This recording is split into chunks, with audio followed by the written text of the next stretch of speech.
Olá pessoal, tudo bem? Hoje nós estamos aqui para mais uma videoaula e hoje nós vamos falar sobre o bicentenário da independência do Brasil, os 200 anos da independência do Brasil nesse 7 de setembro.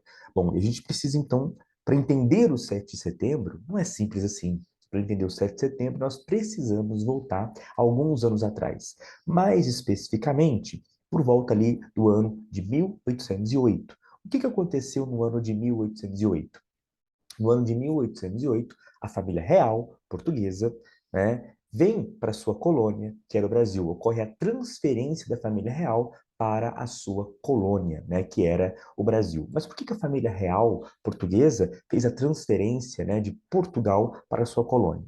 Porque na Europa tinha um cara chamado Napoleão Bonaparte, imperador da França, que estava tocando o terror por toda a Europa. Ele havia decretado o bloqueio continental, que era, resumidamente, né, aquele país que fizesse comércio com a Inglaterra, ele sofreria uma invasão do exército de Napoleão Bonaparte. E, pois é, Portugal foi o país que descumpriu, né, o bloqueio continental e continuou fazendo, né, tendo relações comerciais com a Inglaterra.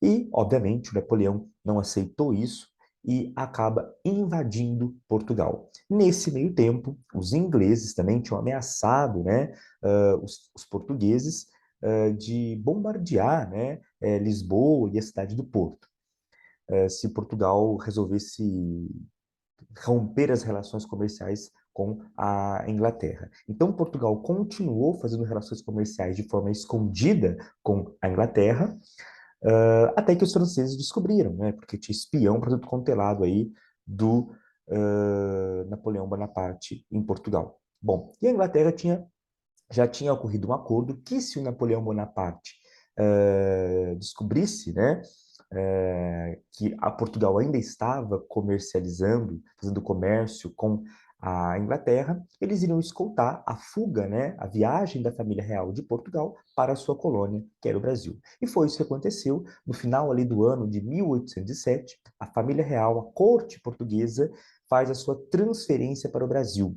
E não é só a família real que veio, não. O Dom João, com a sua mãe, a sua esposa, seus filhos, não. Veio uma série de ministros, padres, desembargadores, juízes, toda uma infraestrutura veio juntamente com a família real para a colônia, que era o Brasil, e todos vieram escoltados pelos ingleses. Bom, no ano de 1808, a família real chegou aqui no Brasil no dia 22 de janeiro, especificamente ali em Salvador, depois desceram ali para o Rio de Janeiro. E uma das primeiras coisas que o Dom Rei, o príncipe na época ainda, né, não era rei, o príncipe Dom João, fez foi abrir os portos às nações amigas, ou seja, com isso a Inglaterra iria fazer comércio com o Brasil, já, né, que a Inglaterra, que a Europa, na verdade, né, estava dominada pelo Napoleão e a Inglaterra não ia conseguir fazer comércio ali, né, com Portugal. E então, a Inglaterra passa a fazer comércio com o Brasil. O Brasil passa a ser o mercado consumidor da Inglaterra e então o Brasil deixa de ser uma colônia. Tá? Depois você tem alguns outros tratados, tratados de navegação com os ingleses também, né?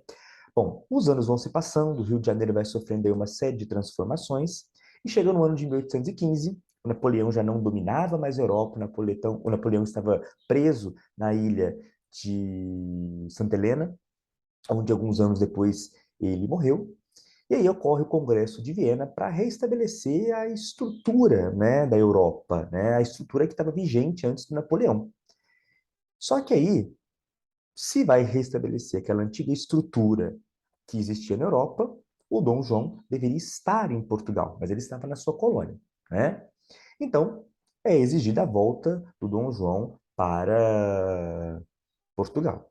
O Dom João, então, não queria voltar porque ele tinha se acostumado a esse clima tropical, quente aqui do Brasil, tinha reformado, feito algumas transformações no Rio de Janeiro, tinham criado várias instituições aqui no Brasil. Ele, então, não queria retornar para Portugal. Então, o Dom João então eleva o Brasil a Reino Unido de Portugal e Algarves. O que isso quer dizer?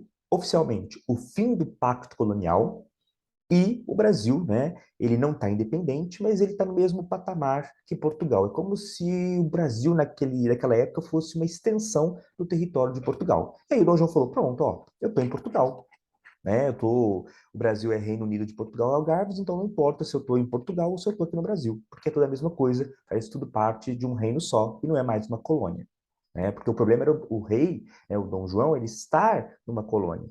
E aí, quando ele eleva o Brasil, em 1815, a Reino Unido de Portugal e Algarves, o Brasil então não era mais uma colônia, era como se fosse, né, uma extensão do território de Portugal. Bom, os anos vão se passando, 1816, 1817, 1818, 1819, chegou no ano de 1820. Nessa época, o Dom João já era rei, porque a Dona Maria já havia falecido e ele então já tinha sido aclamado e coroado rei do Brasil, enfim, e de Portugal. E aí, em Portugal, estoura uma revolução chamada Revolução Liberal do Porto. E essa revolução, ela exigia a volta do Dom João para Portugal. Eles não aceitavam que o Dom João continuasse a permanecer aqui no Brasil.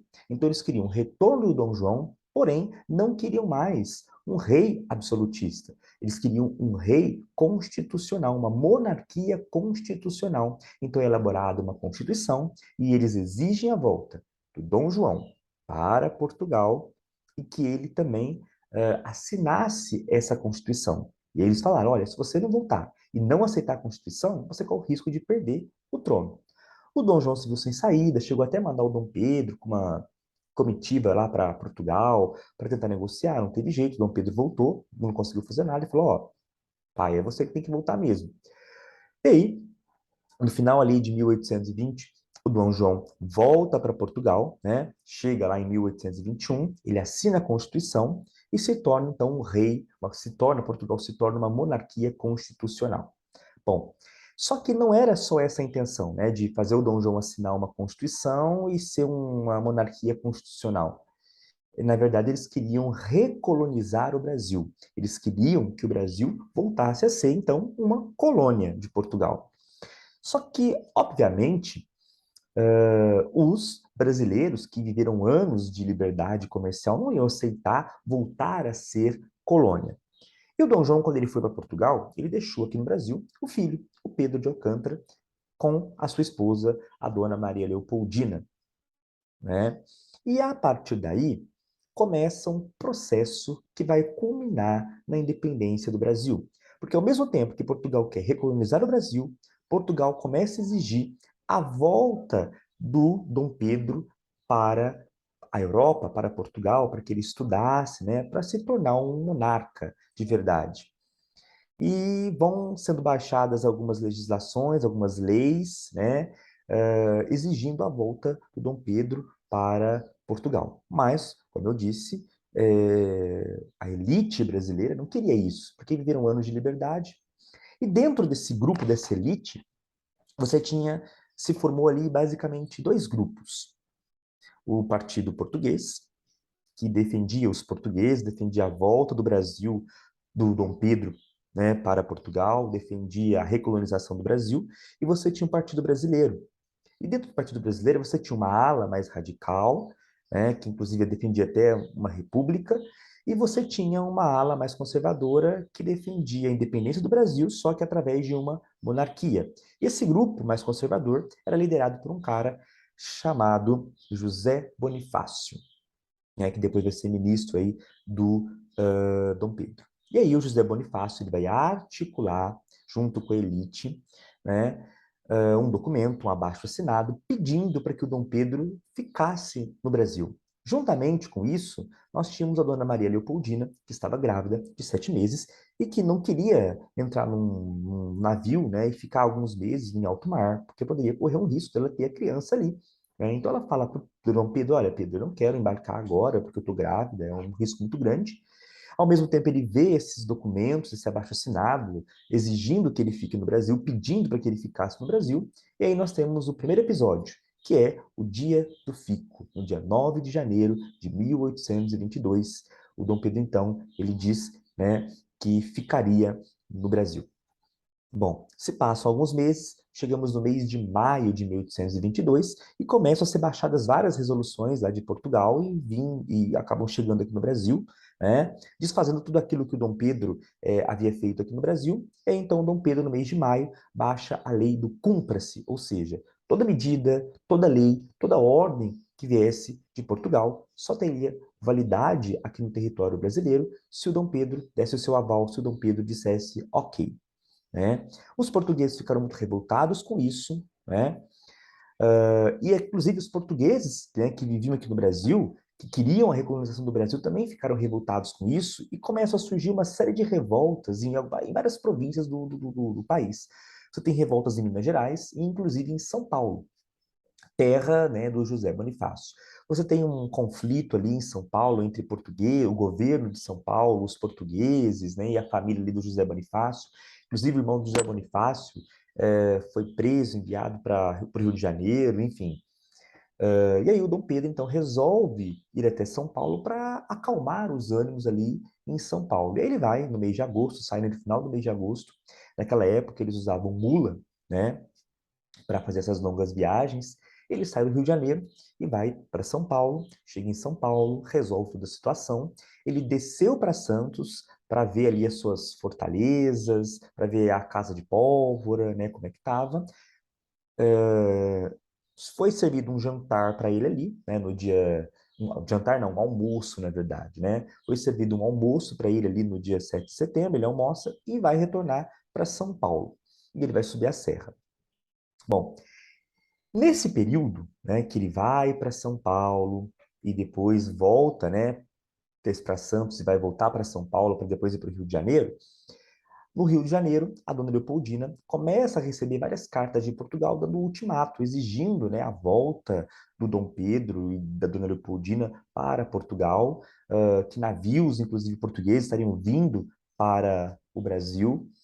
A dona Leopoldina, mais que rapidamente, convoca os ministros do Conselho de Estado, se reúnem e eles aconselham ali o Dom Pedro, né, a declarar o Brasil um país independente, a proclamar a independência do Brasil. Então, a Dona Leopoldina tem mais uma vez um papel muito importante, né, porque ela sempre foi vista como uma mulher amargurada, uma mulher que sempre foi traída e nesse caso ela convoca, ali estava como princesa regente, ela convoca o Conselho de Ministros e aconselha o Dom Pedro a proclamar então a independência do Brasil. Juntamente ali com o José Bonifácio também, ele escreve uma carta, o José Bonifácio também escreve uma carta e manda os correios, né, os mensageiros, irem ao encontro do Dom Pedro, porque em algum momento eles vão encontrar com o Dom Pedro. E os mensageiros então saem em busca do Dom Pedro, e no dia 7 o Dom Pedro estava subindo ali próximo às margens do Riacho do Ipiranga, quando ele encontra esses mensageiros, ele estava cometido por uma dor de barriga,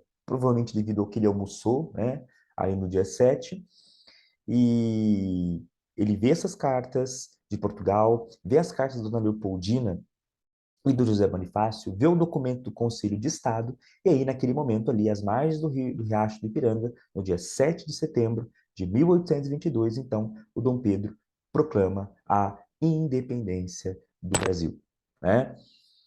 E a partir de então, o Brasil fica independente. Mas para um país ser independente, ele tem que ser reconhecido, né? Então, primeiramente, os Estados Unidos foi o primeiro país a reconhecer a independência. Portugal, para reconhecer a independência, cobra uma multa de 2 milhões de libras esterlinas. O Brasil não tinha esse dinheiro, pegou esse dinheiro com a Inglaterra, esse empréstimo, e aí começa a nossa dívida externa, paga Portugal, e Portugal tinha uma dívida também de 2 milhões de libras esterlinas, e quando o Brasil paga Portugal, Portugal pega esse dinheiro e paga a sua dívida com a Inglaterra. Então, basicamente, a dívida só mudou de dono, passou de Portugal para o Brasil, né? Mas o mais importante desses 200 anos da independência, nós ainda temos muitas pendências que não foram resolvidas com a independência do Brasil no dia 7 de setembro de 1822, que não foram resolvidas no 15 de novembro de 1889. Nós temos essas pendências ainda, o preconceito, o racismo, as desigualdades, né?